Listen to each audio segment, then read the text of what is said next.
ఈ పుస్తకంలో ఒక చిన్న ఇబ్బంది ఉంది. ఆ ఇబ్బంది కూడా మీకు తెలియాలి. చదవటం మీరు మొదలు పెట్టాలంటే ఈ ఇబ్బంది ఏంటో కూడా అర్థం కావాలి. ఇప్పుడు పశ్చిమాసియా, మధ్య ఆసియా ప్రాంతంలో మీకు కనుక ప్రపంచ పటం తెలిసి ఉంటే ఎన్ని దేశాలైతే ఉన్నాయో అన్ని జాతులు, ఒక్కొక్క దేశంలో 4-5 జాతులు, చివరికి ఒక 100 జాతుల గురించి, వాటి సమస్యల గురించి, అవి వలస వెళ్ళిన విధానం గురించి, ఎటు నుంచి ఎటు వెళ్ళినాయి అంటే దాదాపు పుస్తకంలో సగం ఈ చాప్టర్లే చాలా వివరంగా ఉన్నాయి. అందుకని దీని గురించి మనం కొంచెం అంటే స్పీడ్గా చదివేసి వెళ్ళిపోతే అది మొత్తం బ్రెయిన్లోకి అయితే వెళ్ళదు, కానీ ఏం చెప్పదలుచుకున్నారో ఒక విషయం అర్థం అవుతుంది. అందుకని నేను ఈ 353 పేజీల పుస్తకాన్ని 3 రోజులు చదివేశాను ముందు గబగబా. చదివిన తర్వాత నాకు అర్థమైంది ఏంటంటే దీన్ని నోట్స్ రాయకపోతే గుర్తుండదు అని. దానికి దాదాపు 2 వారాల పైనే పట్టింది. ఏ పని ఉన్నా సరే రోజుకు ఒక 3-4 గంటలు కూర్చొని నోట్స్ రాసుకోవడమే పనిగా పెట్టుకుంటే చివరికి యుద్ధం పూర్తయింది. దాదాపుగా మళ్ళీ నోట్స్ రాసిన తర్వాత కూడా మళ్ళీ పుస్తకంలో గుర్తులు పెట్టుకుంటూ చదవాల్సి వచ్చింది నేను. అంటే ఎందుకు చెప్తున్నానంటే ఇది ఒక మల్టీ డిసిప్లినరీ అధ్యయనం అని చెప్పాలి. అంటే ఇప్పుడు ఏదన్నా ఒక పురావస్తు శాఖ, లేకపోతే ఒక చరిత్రకు సంబంధించినటువంటి అంశాలు, లేకపోతే ఇంకోటి ఏదన్నా ఇట్లాంటి వాటిల్లో ఒక్కొక్కళ్ళు మహా అయితే ఒక విషయం మీద మనకి పరిజ్ఞానం ఉంటుంది, దాని మీద మనకి ఉత్సాహం ఉంటుంది, కొద్దిగా ఒక ముందుకు వెళ్ళగలుగుతూ ఉంటాం. ఇంకొంచెం ఏమన్నా ఎక్కువ ఉంటే కాస్త సాహిత్యం, దానికి సంబంధించిన 4 పుస్తకాలు చదవగలుగుతాం. కానీ దీంట్లో జెనెటిక్స్, రాజకీయాలు, మతము, చరిత్ర, భాషా సిద్ధాంతాలతో సహా దీంట్లో టచ్ చేయటం అంటే అది సామాన్యమైనటువంటి విషయం కాదు. అది అంత ప్రయత్నం చేసిన తర్వాత ఈ పుస్తకం అంత చిన్న సైజులో ఎట్లా వచ్చిందో నాకైతే అర్థం కాలేదు. నేను నా పర్సనల్ అంటే నా వ్యక్తిగతమైనటువంటి అభిప్రాయం చెప్తున్నాను ఈ పుస్తకం మీద. విషయం ఏంటంటే మొత్తం దీనికి సంబంధించిన విషయాలన్నీ ఒక బీరువాలో ఉన్న పుస్తకాల నిండా పడతాయి అనుకుంటే వాటన్నిటిని తీసుకెళ్ళిపోయి ఒక మిషన్లో పెట్టి కంప్రెస్ చేస్తే వచ్చింది, ఆ సైజుకి వచ్చింది. అది నిజానికైతే ఇంకా దాన్ని ఇంకా అంతకన్నా తక్కువ అయితే చేయలేరు అనిపించింది ఒక విషయం. సో అందుకని ఇందులో ఏంటంటే మనం ఈ పుస్తకం చదవాలంటే కొన్ని విషయాలు అర్థం కావాలి అనే ఇది నాకు అనిపించింది. పుస్తకంలో ఉన్న విషయాలన్నింటినీ కూడా విబిఎస్ గారు చాలా అద్భుతంగా పూర్తి స్థాయిలో వివరించారు. దాదాపు 99% పుస్తకం చెప్పేశారు మీకు. చదివినట్టే ఒకసారి రివిజన్ అయిపోయింది, ఇంకోసారి చదివితే ఈజీగా అర్థమవుతుంది కూడా గ్యారంటీగా. అందుకని ఏంటంటే ఇది అర్థం చేసుకోవడానికి పూర్వరంగం కొన్ని విషయాల గురించి మనకు తెలియాలి కాబట్టి వాటి వరకే నేను చెప్తాను. ముఖ్యంగా ఏంటంటే మన దేశ ప్రాచీన దీనికి సంబంధించి అంటే మనకు ఉన్నటువంటి వాంగ్మయం కావచ్చు, లేదా లిఖితపూర్వకమైనటువంటి పుస్తకాలు కావచ్చు, ఏదైనా కానీ చరిత్ర అని చెప్పుకోగలిగితే ఏమవుతుంది అంటే మనకి ప్రాచీన కాలంలో రాజుల యొక్క చరిత్రని ఇప్పుడు మనకంటే వాచ్యలు ఉన్నాయి. సంవత్సరం అంటే ఇన్ని రోజులని లెక్క ఉంది, క్యాలెండర్ ఉంది, అవన్నీ తెలుసుకుంటున్నాం మనం. ఈ తెలియని రోజుల్లో జరిగినటువంటి సంఘటనలు నిజం చెప్పాలంటే ఆర్యులు ఎక్కడి నుంచో వాళ్ళు వలసలు వచ్చేస్తూ ఉంటే మళ్ళీ ఇంకోసారి జీవితంలో వాళ్ళ పూర్వీకులను మళ్ళీ కలవలేరు, ఎట్లా ఉంటుందో తెలియదు. మళ్ళీ వాళ్ళ గురించి మనం తర్వాత తరానికి చెప్పాలంటే ఎట్లా కుదురుతుంది? ఈ ప్రయత్నంలో భాగంగా వాళ్ళకి సంబంధించినంత వరకు లిపి కూడా లేని రోజుల్లో భాష ద్వారానే ఇంకొకళ్ళకి మనకి తర్వాత తరానికి అందించాలి అంటే ఈ విధంగా కథల రూపంలో, కథలు అనగానే ఏమవుతుందంటే కొంత అతిశయోక్తులు, కొంత జోడింపులు. మా తాత ఇంతలావు కర్రతో పామును కొట్టాడంటే పాము కాదు, కర్ర కాదు, పామే లావు ఉందని చెప్తాం. తర్వాత ఇక వరుస పెట్టి ఇంకా రకరకాల 10 పాములు అని వస్తాయి. తర్వాత లేకపోతే పాముకి పెత్తలకాయలు అని వస్తుంది ఇంక 2 తరాలు దాటేసరికల్లా. ఇట్లాంటి చిలవల పలవలు చేర్చుకుంటూ పోయేసరికల్లా ఒక పుస్తకం, ఒక కథ కాస్త 100 కథలు అయిపోయినాయి. కానీ దానిలో ఉన్నటువంటి మూల సూత్రం ఏదైతే ఉందో అది మొత్తం కూడా ఒకే రకంగా ఎందుకు ఉంది అంటే వాళ్ళకి సంబంధించినటువంటి అన్ని వివరాలన్నీ సార్ చెప్పేశారు ఆల్రెడీ. సో అంటే మతపరమైనటువంటి వ్యవహారాల్లోకి లౌకిక విషయాలని అలౌకికమైనటువంటి విషయాల్లోకి మార్చి చెప్పడం ద్వారా వాళ్ళు ఈ ప్రయత్నాన్ని సాధించారు మొట్టమొదట. అంటే ఇదంతా కూడా భావజాల పరంగా వాళ్ళు సాధించినటువంటి ఒక అద్భుతంగానే మనం భావించాలి. అది అద్భుతమనే చెప్పాలి. ఎందుకంటే ఆ కాలంలో వాళ్ళకున్నటువంటి పరిమితుల్లో ఆ విధంగా దాన్ని వాళ్ళకున్నటువంటి చరిత్రని ఈ విధంగా మనకు అందించడం అనేది మామూలు విషయం కాదు. అది ఈ ప్రయత్నంలోనే నేను కొన్ని చోట్ల అధ్యయనం చేసినటువంటి విషయాల్లో అర్థమైంది ఏంటంటే, పురాణాల్లో కొన్ని విషయాల్ని వాళ్ళు ఆ కాలం నాటి యాస్ట్రనామికల్ ఈవెంట్స్ అంటే ఖగోళపరమైనటువంటి సిద్ధాంతాలు, ఖగోళపరమైనటువంటి పరిశీలనల ద్వారా వాటికి లింకప్ చేస్తారు, రాశారు కొన్ని. అయితే ఇది అట్లాంటివి అర్థం చేసుకొని వాటిని కూడా కలుపుకొని రాస్తే ఇంకా కల్లూరి భాస్కరం గారి పుస్తకం ఇంకో 4 గంటలు అవుతుంది. అందుకని ఇంకా వాటి జోలికి పోవట్లేదు నేను కూడాను. ముఖ్యంగా ఏంటంటే, వాళ్ళు ఏర్పాటు చేసుకున్నటువంటి స్థిర నివాసాలు ఏర్పాటు చేసుకోవటం అంటే వ్యవసాయం నుంచి అంటే పశుపోషణ, తర్వాత ఇది వాటి కోసం పశువులు గడ్డి కోసం తిరగటము, చివరికి వేట నుంచి పశువులు, తర్వాత అటు నుంచి వ్యవసాయంకి వచ్చేసరికల్లా స్థిర నివాసాలు ఎప్పుడైతే వాళ్ళకి అవసరమైనాయో స్థిర నివాసాలు ఏర్పరచుకోవటం మొదలుపెట్టారో వాళ్ళ దేవుళ్ళకు కూడా గుళ్ళు వచ్చినాయి. వాళ్ళ దేవుళ్ళకు కూడా అంటే వాళ్ళకి స్థిర నివాసం ఉంది కాబట్టి దేవుడికి కూడా గుడి ఉండాలా, వాళ్ళకి కూడా ఉండాలని చెప్పేది ఒకటి అర్థమైపోయింది. సో దీనివల్ల ఏమవుతుందంటే, వాళ్ళ భాషని రక్షించుకోవటం కోసం చూడండి, మనం ఇది మన మాతృభాష, మనం తెలుగు, మనం కమ్యూనికేట్ చేసుకోవడానికి వాడుకుంటున్నాం దీన్ని. కానీ సంస్కృతం అనే భాష ఇప్పుడు అసలు ఎవరు మాట్లాడట్లేదు, ఎవరు ఎక్కడ వాడట్లేదు. కానీ దైనందిన కార్యక్రమాల్లో, మతపరమైనటువంటి అంశాల్లో మొత్తం కూడా సంస్కృతమే ఉంటుంది. మంత్రాలు కానీ ఇంకోటి కానీ వాటికి సంబంధించిన వ్యవహారం అంతా సంస్కృతంలోనే నడుస్తుంది. అర్థమైంది కదా? సో అంటే ఈ వ్యవస్థ మొత్తాన్ని కూడా నడిపించుకోవటం కోసం వాళ్ళు వాళ్ళ భాషను రక్షించుకోవటం కోసం ఈ దేవాలయాలు, మతపరమైనటువంటి కార్యక్రమాలు ఇట్లాంటివన్నిటినీ కూడా అవిచ్ఛిన్నంగా తరాల పాటు నడుస్తూ ఉండే విధంగా వాళ్ళు ఏర్పాటు చేసుకున్నారు. దానికి పవిత్రం అని పేరు పెట్టనివ్వండి, పుణ్యం స్వర్గం అని పెట్టనివ్వండి, ఏదైనా సరే భావజాల పరంగానే మన మెదళ్ళలోకి చొచ్చుకొని పోయి, నిజానికైతే వాళ్ళు మెదళ్ళ కన్నా కూడా మన శరీరంలో ఉన్న కణాల్లో ఉన్నటువంటి జీన్స్లోకి ఎప్పుడో వచ్చేసారు. వాళ్ళు పూర్తిగా అక్కడి నుంచి అంతరించిపోయినా కానీ వాళ్ళ యొక్క ఆలోచనల్లో మాత్రం మన మెదడులోనే ఇంకా ఇంకా ఇంకా ఇంకా మన జీవితాలని శాసిస్తూనే ఉంటున్నాయి అనేది మనం ఒకటి అర్థం చేసుకోవాల్సిన విషయం. అయితే ఇందులో మనం ఒక్కటి అర్థం చేసుకోవాల్సింది ఏంటంటే, ఈ జెనెటిక్స్ అనేది నిజంగా దాన్ని బేస్ చేసుకొని ఎప్పుడు ఏ విషయాలు అటు చెప్తే అటు మేము ఎట్ట నమ్మాలా? ఇప్పుడు మా తాత ఎట్టు ఉండడం మేము చూసాం, కానీ మా ముత్తాత ఎవడో తెలియదు మాకు. మా ముత్తాత లక్షణాలు ఎట్టున్నాయి అట్టున్నాయని మా తాత చెప్తేనే మాకు తెలుస్తుంది.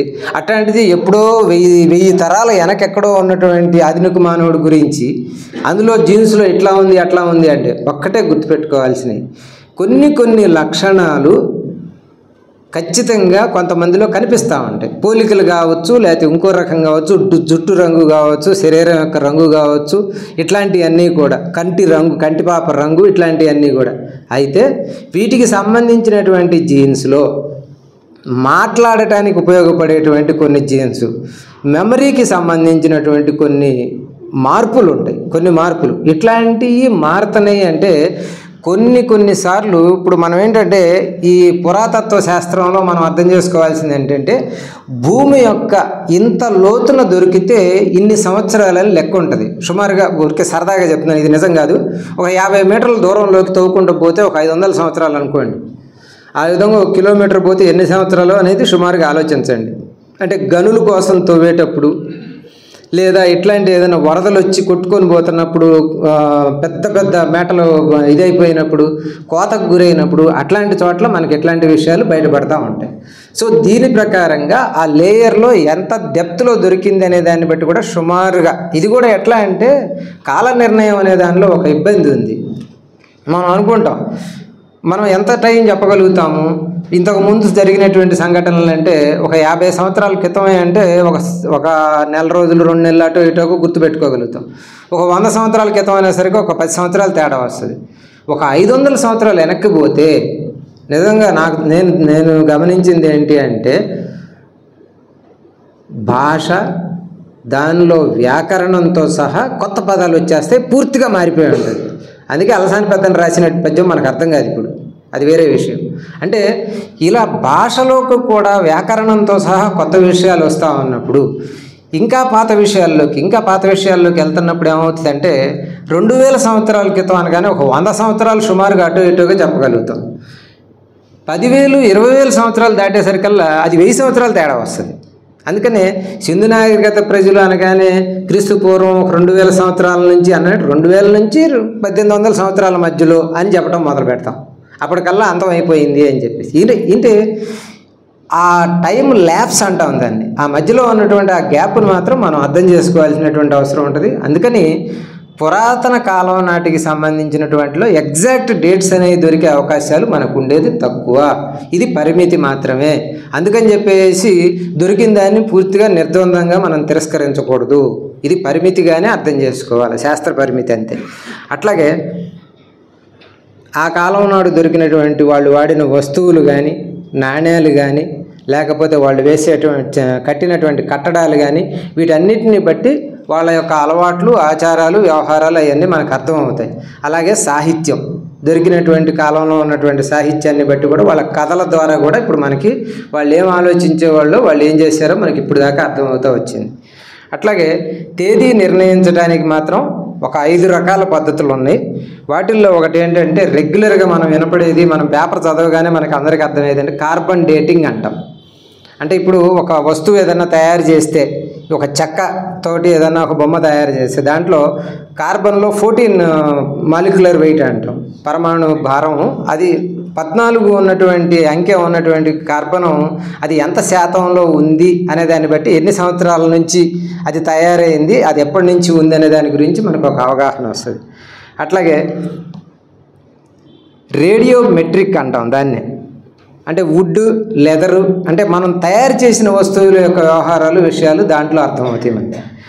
అలాగే దానికన్నా ఎగ్జాక్ట్గా చెప్పగలిగింది ఎలక్ట్రానిక్ స్పిన్ రెజొనెన్స్ అని చెప్తాడు. ఎలక్ట్రానిక్ స్పిన్ రెజొనెన్స్ అనే మెథడ్లో అయితే ఇంకా క్లియర్గా, అంటే ఒక వస్తువుని ఏమాత్రం పాడు చేయకుండా ఎలా దొరికిన దాన్ని అలాగే తీసుకెళ్ళి ల్యాబొరేటరీలో ఎలక్ట్రానిక్ స్పిన్ మెథడ్లో అది ఏ కాలం క్రితందో మనం చెప్పేసేయచ్చు.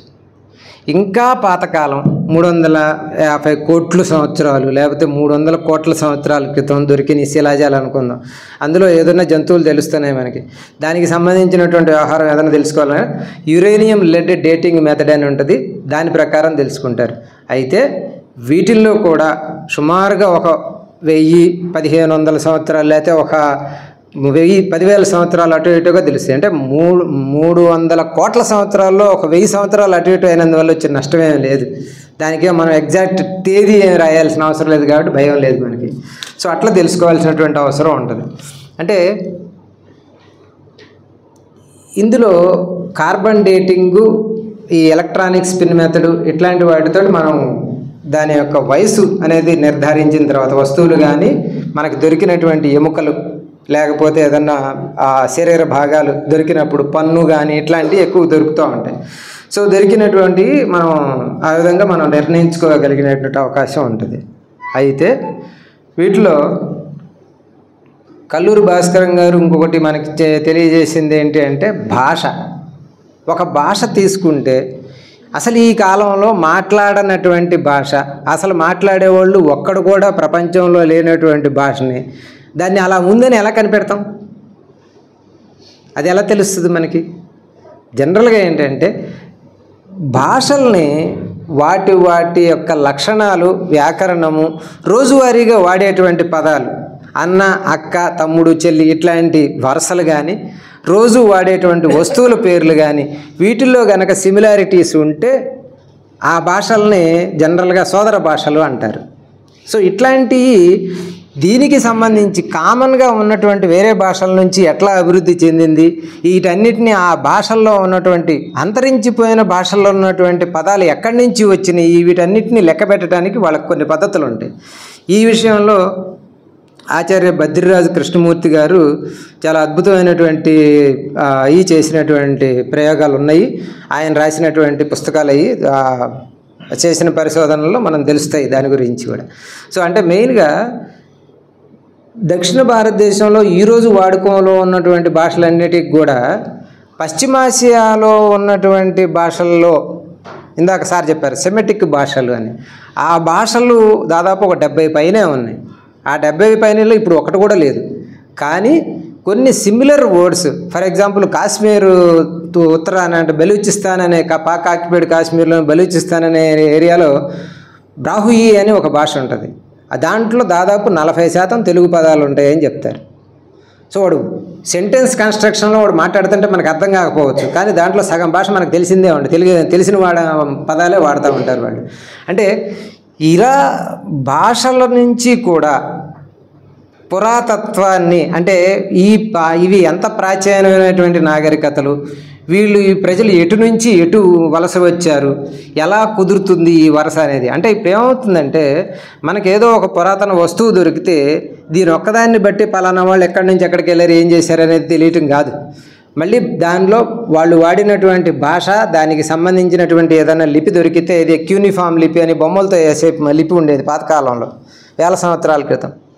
దీని ద్వారా కూడా వాళ్ళు దాన్ని ఏమనుకున్నారు, ఆ వస్తువు ఏంటి, ఇట్లాంటి విషయాలు కూడా మనకు అర్థమవుతాయి. సో అంటే ఇప్పుడు మనకు 2 ఎవిడెన్సులు, ఒకటి వస్తువులు దొరికినాయి, 2 భాష చూసాము, తర్వాత ఈ భాషను బట్టి వాళ్ళకి సంబంధించినటువంటి కథలు వాటిని బట్టి మనకు కొన్ని విషయాలు అర్థమైనాయి. ఇప్పుడు 3 రకాలైనటువంటి పద్ధతుల్లో ఒక జాతి యొక్క పురాతన నిర్మాణం గురించి మనకు అర్థమైంది. వీటన్నిటిలో ఈ 3 రకాలైనటువంటి పద్ధతుల్లో కూడా ఒకే రకమైనటువంటి ఆధారాలు దొరికితే, జనరల్గా ఒక దాంట్లో దొరికి ఇంకో దాంట్లో దొరకవు. ఒక్కోసారి ఒక దాంట్లోనే ఉంటే మిగతా 2 దీంతో కోయిన్సైడ్ అవ్వవు, దీనిలో సరిపోలవు. అట్లాంటప్పుడు మనం చెప్పలేము. కానీ వీటన్నిటికన్నా అతీతంగా ఇంకా అద్భుతమైనటువంటి విషయం ఏంటంటే, ఆది మానవుని జన్యువుల్ని చిన్న దొరికిన ఒక ఎముక ముక్కలో ఉన్నటువంటి, మీకు గుర్తుంటే జురాసిక్ పార్క్ సినిమా చూసి ఉండాలేమో పెద్దవాళ్ళు ఎవరన్నా, దాంట్లో నుంచి ఒక జంతువుని తయారు చేశారని చెప్తాడు. ఏదో ఒక శిలాజంలో దొరికిన గుడ్డులో నుంచి దాంట్లో నుంచి తీసి చేస్తామని చెప్తాడు. అంటే జంతువునైతే అలా పుట్టించలేరు, కానీ అట్లోంచి జన్యు సమాచారాన్ని మాత్రం పూర్తి స్థాయిలో లాగగలిగినటువంటి పరిజ్ఞానాన్ని మనం 2013-15 ఆ ప్రాంతాల్లో మనం సాధించగలిగాం.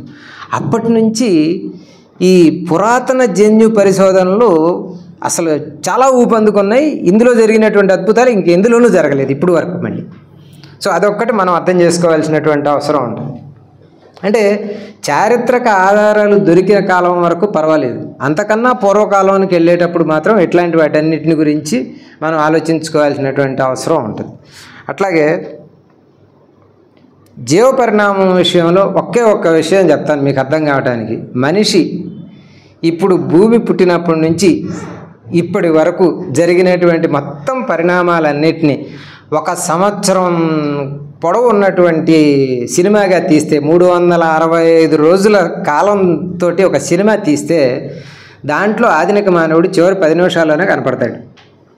అంటే మొత్తం భూమి పుట్టిన కాలంతో పోలిస్తే ఆధునిక మానవుడి కాలం అనేది ఎంత అనేది మనం ఒకటి అర్థం చేసుకోవాల్సినటువంటి అవసరం ఉంటుంది. ఆ 10 నిమిషాల కాలానికి సంబంధించిన వ్యవహారంలోనే మన మీద ఎంత ఒత్తిడి ఉంది, అంటే భావజాల పరంగా కానీ ఇంకో రకంగా కానీ అసలు మన మెదడులను కూడా కలుషితం చేసేసేసి మనం కూడా ఆలోచించటానికి సాహసం చేయలేనంత విచిత్రమైనటువంటి విషయాలు చూపిస్తూ ఏ విధంగా మన మీద దాడి జరుగుతుంది అనే విషయం అర్థం చేసుకోవడానికి మాత్రం ఈ పుస్తకం చాలా అద్భుతంగా ఉపయోగపడుతుంది.